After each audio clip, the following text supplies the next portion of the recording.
देखिए, बड़े हर्ष की बात है कि आप सभी के मध्य हमारे नगर के छोटे से ग्राम के बड़े ही भव्य मंदिर के कुड़नताल मंदिर के पुजारी जी एवं उनके साथ पधारे सभी वैष्णव आप सभी के समक्ष बैठे हुए हैं। उनका आभार प्रकट करते हैं, उनको व्यासपीठ से साधुवाद देते हैं कि देखिए, बड़े हर्ष की बात है कि आप सभी को कल भी बताया था कि भक्ति भक्त भगवंत गुरु चतुर नाम बहुए। कहा था ना कल कि ये भक्ति भगवान और गुरु चार अलग अलग नाम हैं, लेकिन चार अलग अलग है नहीं, वास्तव में इनका केवल एक ही रूप है। और आज ये रूप आप सभी यहाँ पर देख सकते हैं कि ठाकुर जी साक्षात विराजमान हैं। आप सभी लोग भक्तगण यहाँ पर बैठे हुए हैं, भक्तिमयी माताएं भी विराजमान हैं, हमारे गुरु ब्राह्मण विद्वत जन भी यहाँ विराजमान हैं और हमारे गुरुजन भी यहाँ विराजमान हैं। तो ये कहने के लिए चार अलग अलग बातें हैं, लेकिन सत्संग की महिमा में बखान किया गया है कि बिनु सत्संग विवेक न होई, राम कृपा बिनु सुलभ न सोई। जब राम जी की कृपा हो जाती है, कृष्ण की कृपा हो जाती है, तो उनकी कृपा से उनके मार्ग द्वारा जो है संतों के दर्शन होते हैं, संतों का आगमन होता है। और ऐसे ही संतों की कृपा द्वारा जो है, क्योंकि यहाँ नारद जी बखान कर रहे हैं, नारद जी कहते हैं कि हे शनकादियों, मैं किसी और की कथा तुम्हें नहीं श्रवण कराऊंगा, मैं किसी और का उपदेश तुम्हें नहीं दूंगा, मैं स्वयं की कथा, स्वयं का जो मेरे जीवन में अनुभूति की है उस ज्ञान को तुम्हें बताऊंगा कि संतों की कृपा क्या होती है, संतों की महिमा क्या होती है, संतों का जीवन में आने का उद्देश्य क्या होता है। क्योंकि संतों की कृपा जीवन में बताने योग्य नहीं है। जब संतों की कृपा जीवन में हो जाती है तो वो परिवर्तन अपने आप दिखने लगता है। और ऐसी ही कथा को मैं तुम्हें सुनाने जा रहा हूँ। आज आप सभी लोग नारद जी के पूर्व जन्म की कथा को श्रवण करेंगे कि नारद जी कहते हैं कि मैं पूर्व जन्म में एक दासी पुत्र हुआ, दासी पुत्र, लेकिन दासी पुत्र होने के बावजूद भी मुझे संतों का संग मिला। मैं एक ब्राह्मणी के गर्भ से हुआ, पैदा होते ही मेरे पिताजी का स्वर्गवास हो गया। माता ने मेरे लालन पालन पोषण के लिए परिश्रम करना प्रारंभ किया। तो काम ढूंढते ढूंढते एक आश्रम में पहुंची। अब देखिए बंधुओं, यहाँ आश्रम का अर्थ आपको बता दिया जाए, क्योंकि आश्रम का अर्थ ही जीवन में एक आराम प्रदान करने वाला। आश्रम का अर्थ कहाँ नहीं है, लेकिन आश्रम का अर्थ बड़ा ही सरल और सुंदर है कि आश्रम उस स्थान को कहते हैं जहां जाकर के श्रम जो है अपने आप ही चला जाए, थकावट जो है अपने आप ही मिट जाए और आनंद की अनुभूति प्राप्त होने लगी, शांति मिलने लगी।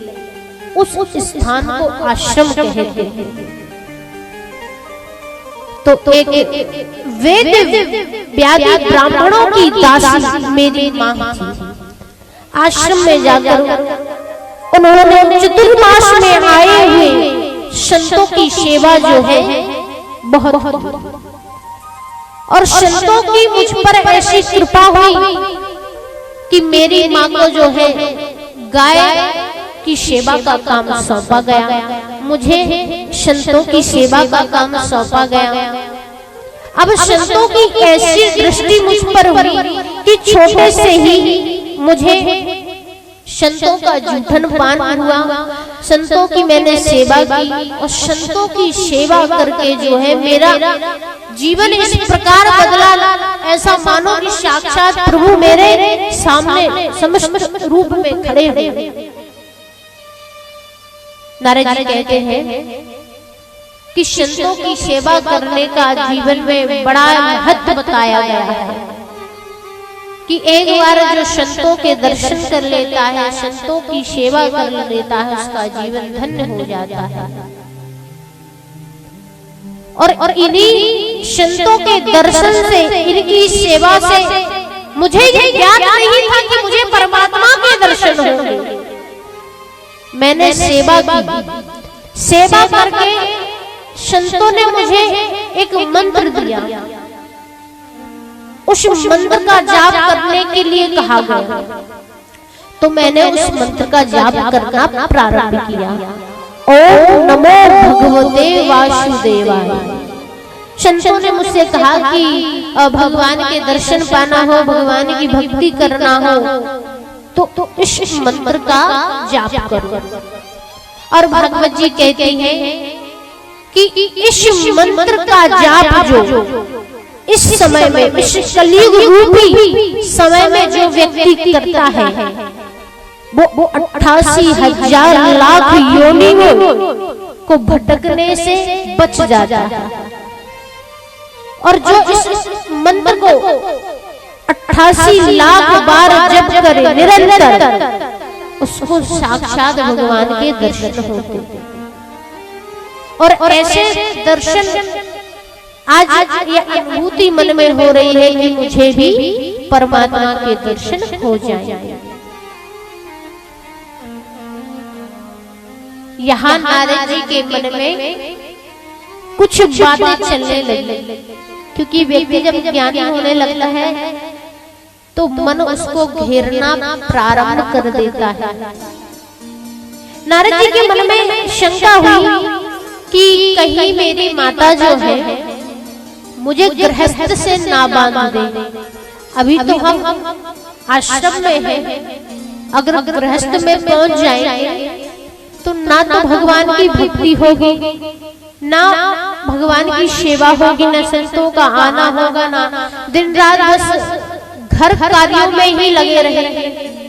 तो मैया के गृहस्थ में ना बन जाए, क्योंकि मैया है, विवाह के योग्य होंगे, विवाह होगा, बच्चे होंगे, नाती पोता होंगे, घर परिवार को चलाने के लिए जो है, खर्चा करने के लिए जो है धन की आवश्यकता होगी, धन की आवश्यकता होगी, कमाना पड़ेगा तो दिन रात मेहनत करनी होगी, दिन रात मेहनत करेंगे, समय बीतता चला जाएगा, भगवान का भजन कब करेंगे। तो नारद जी के मन में ये बात आई, तो नारद जी कहने लगे कि हे प्रभु, जब आपने अपने चरणों में लगा ही लिया है तो कुछ ऐसा कीजिए जिस कारण जो है मैं गृहस्थ में ना बन जाऊं।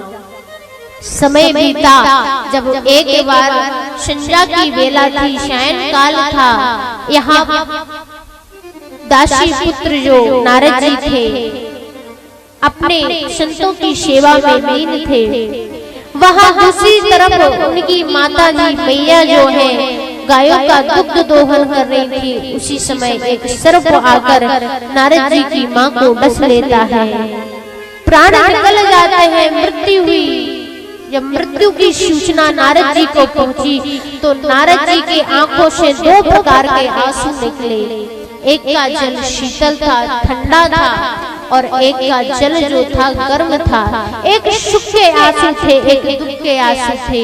दुख इस बात का था कि इस जीवन में अब मेरा कोई भी नहीं रहा, और सुख इस बात का था कि अब इस संसार से बांधने वाला इस जीवन में मुझे कोई रोकने टोकने वाला नहीं रहा। तो यहाँ नारद जी के मन में एक दुख के आंसू प्रकट हुए, एक सुख के आंसू प्रकट हुए। समय बीता, जब समय बीता और यहाँ पर संतों के मार्गदर्शन द्वारा जो है ओम नमो भगवते वासुदेवाय का जाप करते करते एक क्षण भर के लिए उन्हें भगवान के दर्शन हुए।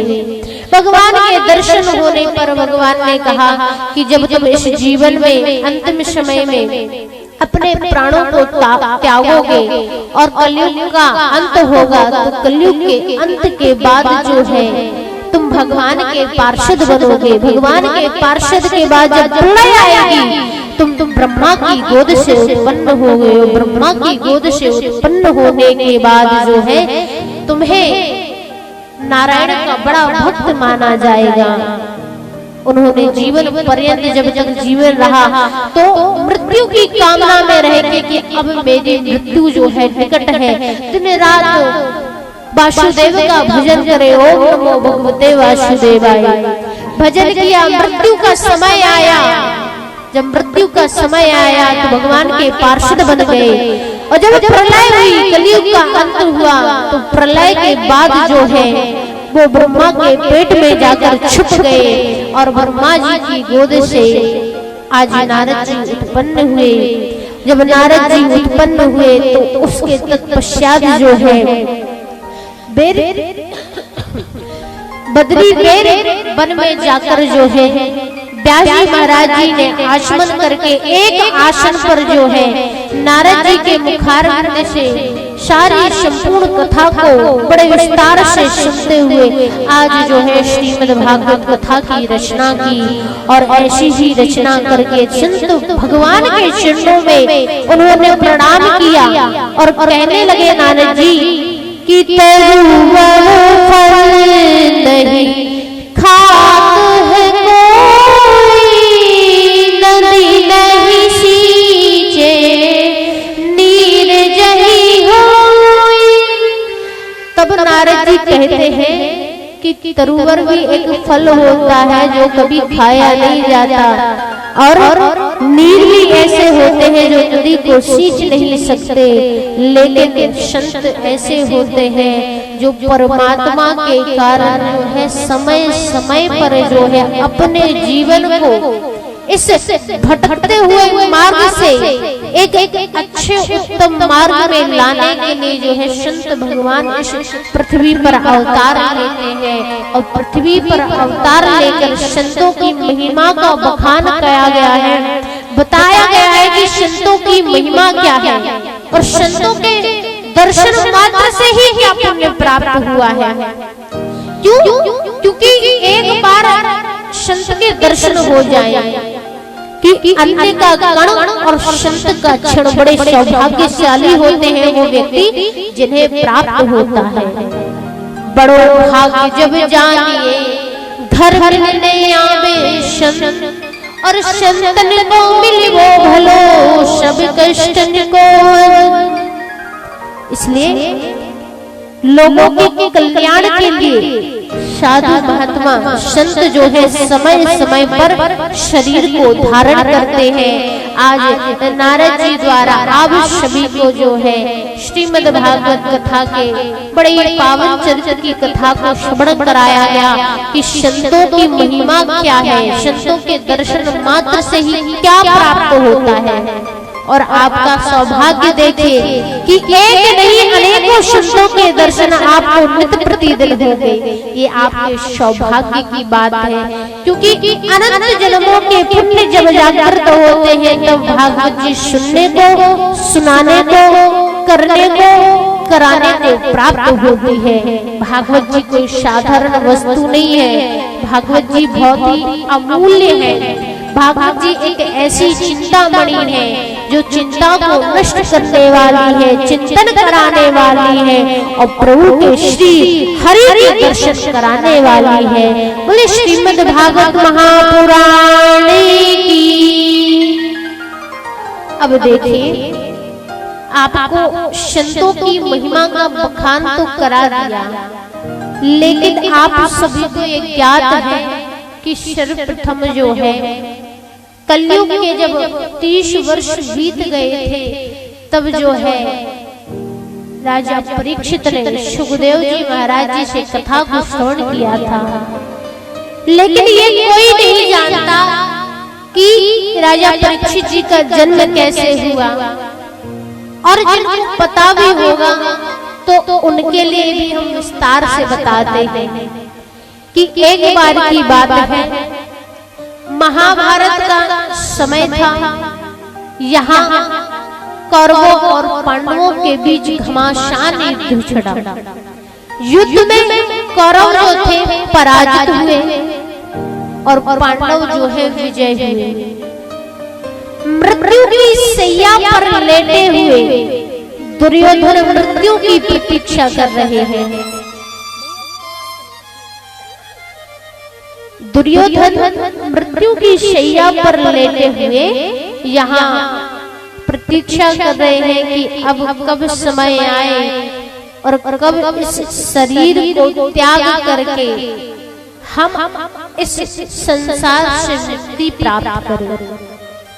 लेकिन समय देखिए कि महाभारत का जब समय आया तो शत्रु की बुद्धि किस प्रकार होती है। कृष्ण कृष्ण महाभाग भक्ता नामो करा। अरे यहाँ गुरुपुत्र अश्वत्थामा ने विचार किया कि आज मेरा मित्र जो है मृत्यु की शैया पर लेटा हुआ है, क्यों ना इसको प्रसन्न करने के लिए अंतिम क्षण में इसे प्रसन्न करते हुए विदा किया जाए। अरे मरने वाला तो है ही व्यक्ति, लेकिन ऐसा काम कर दो कि व्यक्ति मरते मरते भी प्रसन्न होकर मरे। तो मित्र ने विचार किया। मित्र जो है पांचों पांडवों को मारने के लिए पहुंचा।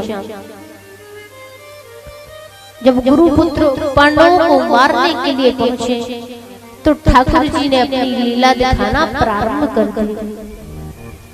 जिस कक्ष में पांडव विश्राम कर रहे थे, ऐसी मति फेरी कि पांचों पांडवों को ले जाकर दूसरे शयन कक्ष में लिटा दिया। और जो है उस कक्ष में पांचों पांडवों के पांचों पुत्र जो है शयन कर रहे थे। पांडवों को समझ कर कि ये पांडव लेटे हुए हैं, पांचों पांडवों के पांचों पुत्रों का वध करके जो है मित्र चले आते हैं। मित्र जब लेकर आते हैं और कहने लगते हैं दुर्योधन से कि दुर्योधन देखो, हम आज तुम्हारे शत्रुओं का नाश करके आए हैं, अब तुम्हारा कोई बैरी नहीं रहा।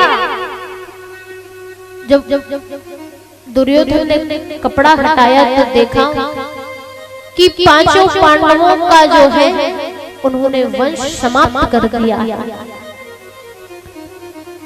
कहने लगा कि अरे तू मित्र ना होकर शत्रु होता तो आज इतनी तकलीफ ना होती, कि तूने तो मेरे वंश को ही समाप्त कर दिया। अब मेरे वंश में कोई नहीं बचा। अरे आज तो तूने मेरे वंश को ही समाप्त कर दिया। समय बीता, दुर्योधन ने अपने प्राणों को त्याग दिया। यहाँ क्रोध में आकर द्रौपदी रोते रोते पांडवों के पास पहुंची। पांडवों को बात बताई कि कैसे गुरुपुत्र ने जो है मेरे पुत्रों को मार डाला है। अर्जुन क्रोध में आकर गुरुपुत्र के लिए मारने पहुंचे, लेकिन यहाँ माधव उपदेश देते हैं कि कभी भी गुरुपुत्र की निंदा नहीं करनी चाहिए, क्योंकि अगर गुरुपुत्र की निंदा करते हो, उसका अपमान करते हो, तो ये समझ लो कि तुम गुरु की निंदा कर रहे हो, गुरु का अपमान कर रहे हो। तो बंधुओं, सभी वैष्णवों को इतना ही कहना है कि जीवन में कभी भी गुरु का, संतों का, ब्राह्मणों का अपमान मत करना, क्योंकि जो अपमान करता है उसका पाप आपने जीवन में जितने भी पुण्य किए हैं उससे चुकाना पड़ता है। कि जितने आपने पुण्य कमा के रखे हैं सारे के सारे नष्ट हो जाएंगे। यहाँ उपदेश देते हैं, लेकिन क्रोध में आए हुए माता पिता उनका भाव कैसा होता है ये आप ही समझ सकते हैं। तब उन्होंने गुरु पुत्र दौड़ पुत्र जो है उनके माथे से मणि निकाल ली। अर्जुन ने आधी मूछ और आधे बाल मुड़वा दिए और अपमानित करके जो है सभा से निकाल दिया। अपमानित होकर आज अश्वत्थामा ने जो है ब्रह्मास्त्र चला दिया। ब्रह्मास्त्र चला तो दिया लेकिन लौटाना नहीं जानते थे कि कैसे लौटाया जाए। रोती हुई जो है वहां से उनकी पुत्र वधू आई और माधव से केशव से कहने लगी कि आप जो है मेरे गर्भ की रक्षा कीजिए, क्योंकि आज अगर मेरे गर्भ की संतान नष्ट हो जाएगी, अगर मेरी संतान समाप्त हो जाएगी तो इस पूरे वंश को कोई मोक्ष प्रदान करने वाला ना रहेगा। भगवान ने जब ऐसी बात सुनी तो बात सुनकर जो है योग माया द्वारा भगवान उत्तरा के गर्भ में प्रवेश कर गए। गर्भ की प्रभु ने रक्षा की। जब प्रभु ने रक्षा की और अपने चक्र सुदर्शन द्वारा ब्रह्मास्त्र को पराजित किया और यहाँ समय बीता। पांचों पांडवों के साथ आज भगवान जो है बुआ कुंती के पास जाते हैं, सूचना प्रदान करते हैं कि आज जो है आपके पांचों पुत्र इस महाभारत युद्ध में विजय हुए हैं। आपकी पुत्र वधू जो है साथ में आई हैं, उनके लिए मार्गदर्शन दीजिए, उपदेश दीजिए। तब जो है बुआ कुंती कहती है पुत्री से कि हे द्रौपदी, जीवन में इन बातों का विशेष ध्यान रखना कि अपने मन को, तन को, धन को पवित्र करने के लिए, जीवन को पवित्र करने के लिए 4 बातों को जीवन में अपना लेना कि तन पवित्र सेवा किए, धन पवित्र करदान और मन पवित्र हरि भजन सो होत शब्द कल्याण। द्रौपदी, इस बात का ध्यान रखना कि अगर मन भटक जाए, मन को पवित्र करना है तो प्रभु का भजन कर लेना। अगर तन की शुद्धि करनी है तो संतों की, गुरु की, ब्राह्मण जनों की सेवा कर लेना। और अगर धन की शुद्धि करनी है तो दान पुण्य करके आना, कथा को श्रवण करना, हरि को श्रवण करना। और इस भव संसार से पार लगाने के लिए स्वयं ठाकुर जो है, स्वयं गोविंद जो है, इस समस्त जीवन में तुम्हें एक ना एक बार दर्शन देने के लिए अवश्य आएंगे। बुआ कुंती की बात सुनी, आशीर्वाद प्रदान किया। अब यहाँ पर जो है माधव बुआ कुंती से कहते हैं कि बुआ कुंती, तुमने जीवन में बहुत कष्ट झेले हैं। अरे तुमने क्या क्या नहीं सहा। अब बुआ तुम्हारी बारी है, तुम भी कुछ मांग लो अपने लिए। तुमने भी बहुत कुछ सहा है जीवन में। तो बुआ कुंती माधव से कहते हैं कि हे मेरे माधव कन्हैया, एक बात तो तुमसे कहनी थी, लेकिन तुमने जब मांगने के लिए कह दिया तो चलो मांग ही लेते हैं कि हे मेरे माधव, मेरे कन्हैया, इस जीवन में दुख बना रहे। बुआ की बात सुनकर जो है माधव हंसने लगे, मुस्कुराने लगे। बोले बुआ कैसी बात करती हो? अरे व्यक्ति तो सुख की कामना करता है और तुम दुख की कामना करती हो, ऐसा क्यों? बोले माधव, ये जीवन है, इस जीवन में मैंने देख लिया कि इस जीवन में जब दुख आता है ना तो सब अपने जितने भी होते ना, ये सब अपने बैठे हुए। महाभारत में देख लिया ना कौन किसका अपना है। तो ये अपने जो है ये भी अपनों से दूर हो जाते हैं जब दुख आता है। और जब सुख आता है ना व्यक्ति के पास तो सब अपने हो जाते हैं, सब अपना अपना करते हैं, अरे ये हमारा है, हमारा है। तो हे मेरे माधव दुख बना रहे, क्यों? क्योंकि जब तक दुख बना रहेगा तो हे मेरे कन्हैया इस जीवन में प्रभु का नाम बना रहेगा, स्मरण बना रहेगा। जीवन में नित्य प्रतिदिन कन्हैया को हम याद कर सकेंगे, गोविंद को हम ध्यान कर सकेंगे। क्योंकि दुख में जो सुमिरन करे सुख में करे और जो दुख में सुमिरन करे और जो सुख में सुमिरन करे तब दुख काहे हो। हे माधव, जब सुख में ही प्रभु का नाम लिया जाए तो दुख होंगे, लेकिन ये व्यक्ति जब सुख पाता है ना तो भगवान को भूल जाता है। तो हे मेरे माधव, मुझे बस इतना ही वरदान दो कि जीवन में जब तक मेरा जीवन रहे तब तक जो है मनुष्य के जीवन में दुख बना रहे, समय समय पर वो प्रभु को याद करता रहे। अगर सुख ही सुख रहेगा तो वो प्रभु को भजना भूल जाएगा। इसलिए मेरे माधव इतनी कृपा करना, और ये बात भी याद रखना कि जब जब दुख हो, दर्द हो, कठिनाइयां बढ़ रही हो तो उस समय मार्ग दिखाने के लिए, दुख को हरने के लिए आप भक्तों के जीवन में अवश्य आना। आज बुआ कुंती को वरदान दिया कि जाओ बुआ कुंती, हम तुम्हें वरदान देते हैं कि जीवन में जब जब मनुष्यों के जीवन में दुख आएगा हम किसी न किसी रूप में मार्गदर्शन प्रदान करने के लिए अवश्य आएंगे। यहाँ भगवान ने 48 पद्मध्वज अवतार लेकर सभी को दर्शन दिए, और दर्शन देकर जो है भगवान ने अब आज्ञा ली कि अब जो है हम द्वारकापुरी के लिए प्रस्थान करेंगे। यहाँ उत्तरा के गर्भ से संतान उत्पन्न होने को थी, समय बीता, 9 माह जो है पूर्ण हुए, और 9 माह पूर्ण होने पर जो है उत्तरा के गर्भ से आज शुक्रवार की उत्पत्ति हुई और उनका नामकरण संस्कार हुआ।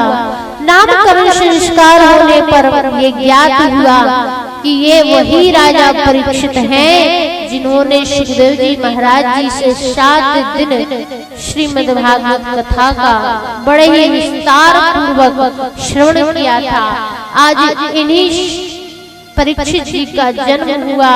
उत्तरा के गर्भ से महाराज परीक्षित ने जन्म लिया, और परीक्षित जी जब नामकरण संस्कार की बेला हो रही थी तो सब कुछ उनको थोड़ा थोड़ा दे रहे थे। हस्तिनापुर में जो है बालक के नामकरण जन्म की संस्कार की विधियां चल रही थी। सब लोग आए, सबने थोड़ा थोड़ा उनके लिए कुछ न कुछ दिया, और तब भी एक छोटा सा नन्हा सा बालक बैठे हुए ये विचार कर रहा है कि वो कौन था जिसने मेरे माँ के गर्भ में मेरी रक्षा की थी, वो टेढ़ी टांग वाला आखिर है कौन। देखिए, अब जब नामकरण संस्कार की बेला हुई, प्रभु ने दर्शन दिए।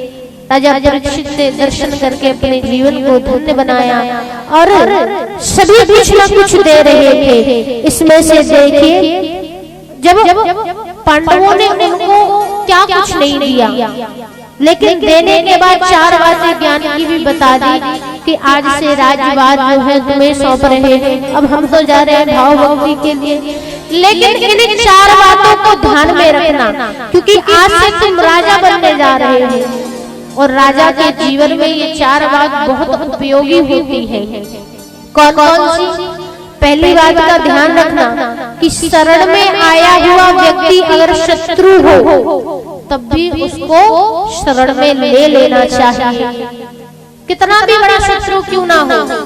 लेकिन अगर वो तुम्हारी शरण में आया है, तुम्हारे द्वार पर आया है, तो उसका अपमान कभी मत करना। पुत्र, इस बात का अवश्य ध्यान रखना। दूसरी बात कि कानूनी बातों पर भी भरोसा मत करना।